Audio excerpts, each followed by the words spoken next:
ఇప్పుడు నువ్వు కాకాని గోవర్ధన్ రెడ్డి పరామర్శించడానికి ఆయనకి సానుభూతి తెలియజేయడం కోసం నీ అంట నేను ఉంటాను, నీ కుటుంబానికి అండగా ఉంటానని చెప్పుకోవడం కోసం ఈ రోజు నువ్వు అక్కడికి వెళ్తున్నావు, తప్పేం కాదు. ఇప్పుడు వాళ్ళు విద్యుత్ తీగలు అక్కడ ఇచ్చారు ఒకటి, అంటే హై టెన్షన్. అవి మన హై టెన్షన్ అంటే మనకు అందరికీ తెలుసు ఏ విధంగా ఉంటాయో. అలాంటి చోట మాకు ఇచ్చారు. తుప్పలు ఇవన్నీ ఇచ్చారు. వాళ్ళు చెప్పిన విధంగా అది ఏంటో వీడియో చిత్రీకరించి వాళ్ళకి అనుమతి ఇచ్చిన ప్రదేశం ఏంటో ఒక్కసారి బహిర్గతం చేయండి నాయన.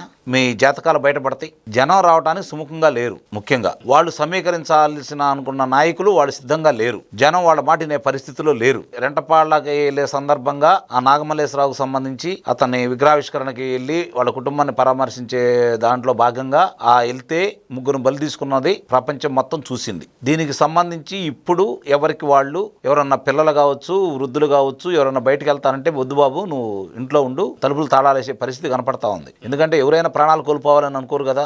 అభిమానం వేరు, వాళ్ళ నాయకుడు గెలవాలనుకోవటం వేరు, వాళ్ళ నాయకుడిని చూడాలనుకోవటం వేరు. చూడాలనే తాపత్రయంలో ప్రాణాలు పోగొట్టుకోవాలంటే కుటుంబ సభ్యులు ఒప్పుకోరు కదా. ఇక్కడ వాళ్ళ పర్యటనకి ఈ విధమైనటువంటి ఇబ్బందులు కనపడతా ఉన్నాయి.